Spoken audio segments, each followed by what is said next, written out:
이슬성신이란 완성의 하나님의 신이며 나를 이기고 마귀를 이기고 사망 권세를 이기신 구세주 하나님의 영입니다.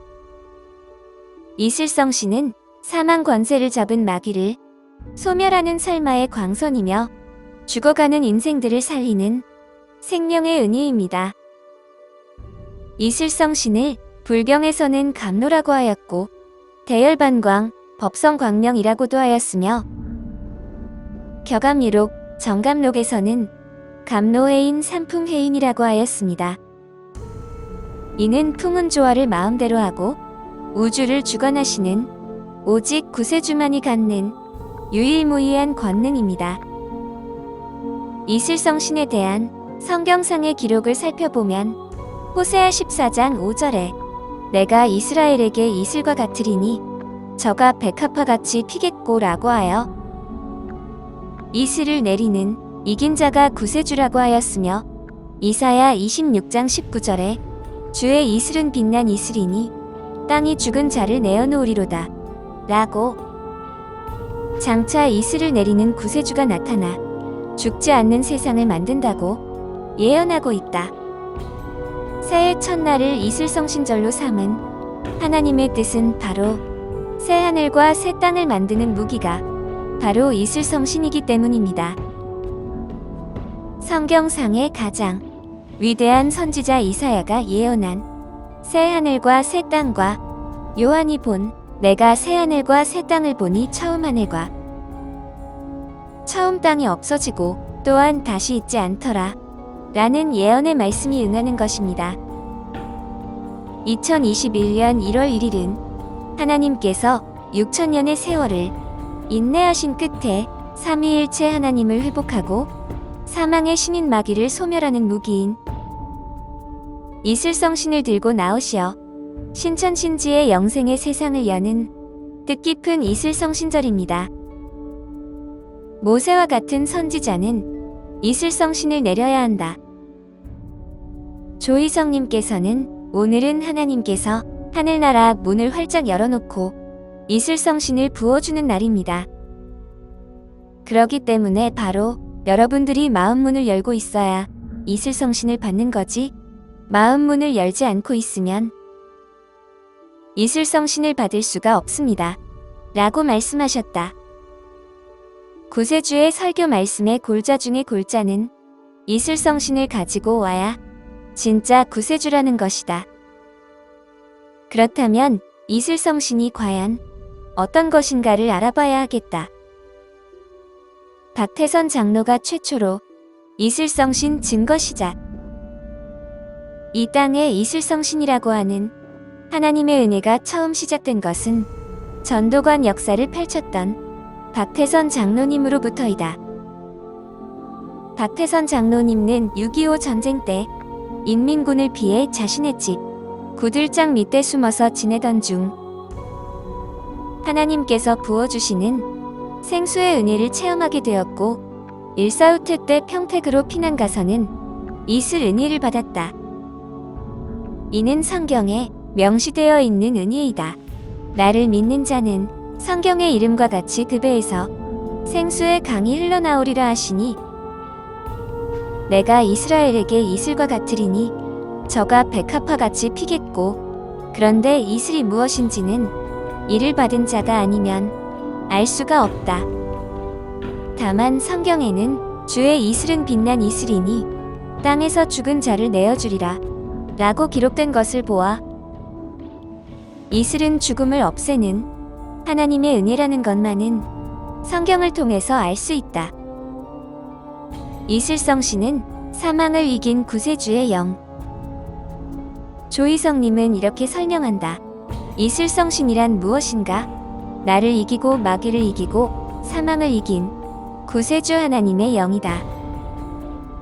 이슬성신은 사망 권세 잡고 있는 마귀를 박멸소탕시키는 살마의 광선이며 죽어가는 인생들을 살릴 수 있는 생명의 은혜이며 풍운조화를 마음대로 하고 우주를 주물럭거리는 조화의 권능이 있는 오직 구세주만이 갖는 유일무이한 특별 권능이다. 구세주가 이슬성신을 마음대로 부리는 것은 마귀를 이긴 승리자이기 때문이며 이 땅에 가득 차 있는 마귀의 군대를 몰아내고 우주의 새하늘과 새 땅을 창조할 수 있는 것도 마귀를 죽이는 권능의 이슬성신이기 때문이다. 모세와 같은 선지자, 장차나와 같은 선지자가 나타날 것이다. 그 선지자의 말을 듣지 않는 자는 멸망을 받으리라고 모세가 말하였다. 모세는 광야에서 이스라엘 백성들이 먹을 것이 없어 배가 고파서 아우성을 칠 때에 하나님께 이스라엘 백성들이 나를 따라 이 광야에 왔는데 먹을 것이 없어서 굶어 죽겠다고 저렇게 아우성을 치니 하나님, 이 백성들에게 먹을 것을 주시옵소서 라고 기도하였다. 그래서 이슬 같은 만나가 내렸는데 눈처럼 마당에 하얗게 쌓인 것을 이스라엘 백성들이 삼태기에 퍼다가 먹으면서 40년간 60만 대중을 먹여 살린 것이다.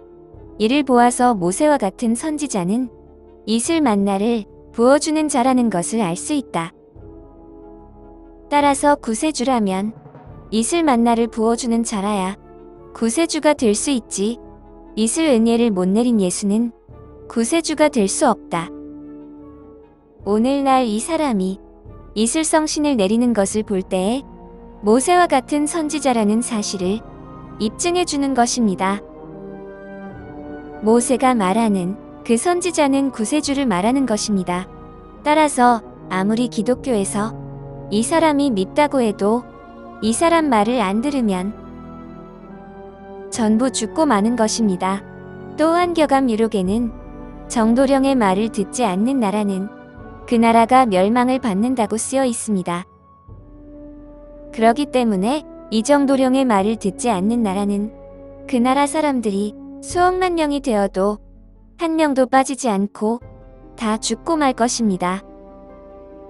예수는 이슬성신을 내리지 못했으므로 가짜 구세주. 예수는 너희 조상은 광야에서 내리는 만나를 먹어도 죽었거니와 내 살과 피를 먹는 자는 영원히 죽음을 맛보지 않으리라 라고 말했지만 그 말대로 이루어지지 않았으므로 거짓 선지자여 거짓 메시아인 것이다.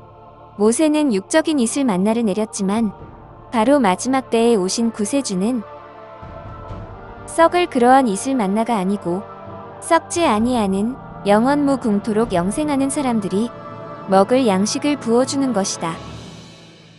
조희성님은 이슬을 우리에게 부어주시어 영생하게 하며 또한 구세주의 5대 공약 공산주의 소멸시키고 계속 풍년 들게 하고 장마 없애고 태풍 막고 남북전쟁 막는 것을 실현하셨던 것이다. 따라서 세계 만민들은 구세주가 부어주시는 이슬성신을 받아먹고 영생하려면 빨리 여기 승리재단으로 와야만 한다. 승리재단 이외에서는 이슬성신이 내리지 않기 때문이다. 조희성님이 1980년 10월 15일 이긴 자가 되었다는 것은 죄의 옷을 벗었다는 뜻이며 그때에 육신을 초월한 존재가 되었다는 말이다. 다시 말하자면 완전히 하나님의 신으로 변화되었다는 것이고 이슬성신이 되었다는 말이다. 그러므로 죄인으로서의 조희성과 죄의 옷을 벗은 후의 조희성은 질적으로 완전히 다른 존재이다. 후자로서의 조희성은 이기신 하나님의 신으로 변화된 조희성이니 그러한 존재를 감히 인간이 어떻게 가늠할 수 있겠는가? 수억 천만 개의 몸으로 분신을 하고 풍운조화를 마음대로 하고 우주를 조종하는 그런 존재의 실체를 어느 누가 감히 측량할 수 있고 상상할 수 있겠는가? 무소부재하시고 온 우주에 편만하시며 전지전능한 신이신 조희성 구세주를 이해한다는 것은 불가능한 일이다. 따라서 구세주는 결코 죽을 수 없는 존재이며 영원토록 계시면서 인류를 영생하는 하나님으로 변화시킬 전지전능한 구세주이시다. 누구든지 조이성 구세주를 마음속에 새기면 소원을 이룰 뿐만 아니라 하나님으로 거듭나게 된다. 이슬 성신으로 천지를 개벽시킨다. 약 4,000년 전에 이스라엘 백성들은 40년간 이슬 만나를 먹고 살았습니다. 인류 역사 6,000년이 흐르면서 이렇게 이슬 성신을 내리는 사람이 있었습니까? 지금부터 약 4,000년 전에 이스라엘 백성들이 먹을 것이 없어서 굶어 죽을 지경에 있을 때에 모세가 하나님한테 기도를 하여 하늘에서 이슬 만나가 내렸습니다. 이슬 만나가 마당에 눈처럼 쌓일 때 그 이슬 만나를 삼태기로 퍼다가 먹으라고 하여 40년간을 그 이슬 만나를 먹고 이스라엘 백성들이 살았습니다. 당시에 단 지파 자손들도 그 광야에서 40년간 그 이슬 만나를 먹고 살았습니다. 그 후손들이 바로 여러분들입니다. 여러분들의 조상님들이 그 이슬 만나를 40년간 먹고 산 기록이 성경 사사기에 쓰여 있습니다. 사도행전 3장 22절에 모세가 말하되 주 하나님이 너희를 위하여 너희 형제 가운데서 나 같은 선지자 하나를 세울 것이니 너희가 무엇이든지 그 모든 말씀을 들을 것이라 라고 하였습니다. 사도행전 3장 23절에는 누구든지 그 선지자의 말을 듣지 아니하는 자는 백성 중에서 멸망받으리라 하였고, 즉 모세와 같은 선지자의 말씀을 듣지 않는 자는 죽는다는 것입니다. 적은 사람이 소사를 중심으로 다이아몬드 궁전에 들어가 구원받습니다.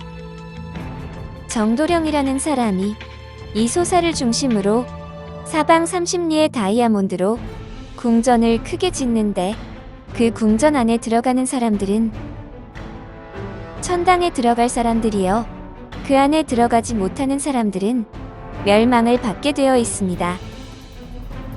그래서 구원 얻는 수가 그렇게 많지는 않습니다. 사방 30리라면 한정이 되어 있죠. 격암유록에는 다이아몬드라고 쓰여 있지 않고 금강석으로 짓는다고 했습니다. 금강석이 다이아몬드죠? 요즘 사람은 금강석이라면 잘 모르고 다이아몬드라면 잘 압니다. 다이아몬드로 사방 30리에 궁전을 짓는다면 그 궁전 하나만 가져도 미국이 가지고 있는 재산을 다 합해도 모자라는 것입니다.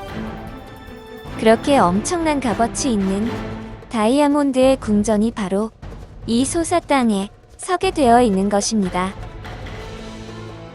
그 궁전 안에 들어가는 사람은 바로 아리랑 고개를 넘어가는 사람입니다. 아리랑, 이 노래는 우리 한국 사람이면 모르는 사람이 없죠? 이 노래는 우리 민족의 노래요. 우리 민족이 옛날 3,000년 전부터 이 노래를 불러왔습니다. 그런데 이 노래의 뜻을 모르고 불렀습니다. 아리랑 고개는 바로 천당에 들어가는 고개입니다. 아리랑 고개를 넘어간다는 것은 천당에 들어간다는 것입니다. 나를 버리고 가시는 님은에서 나가 정도령입니다.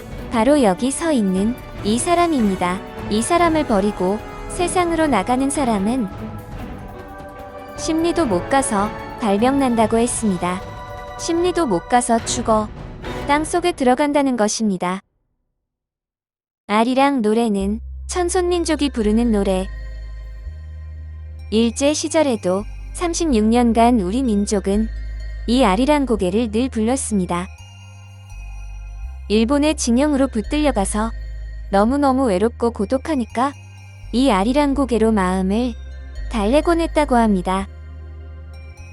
그러니까 이 아리랑 노래는 우리 민족이 구세주가 나올 민족이요, 또 이 아리랑 노래는 천당에 제일 많이 들어갈 수 있는 민족이 한국 사람들이기 때문에 이 노래를 옛날부터 불렀던 것입니다. 그러니까 우리 민족이 틀림없는 천손민족입니다. 천손민족이라는 것은 하나님의 자식들이라는 의미입니다.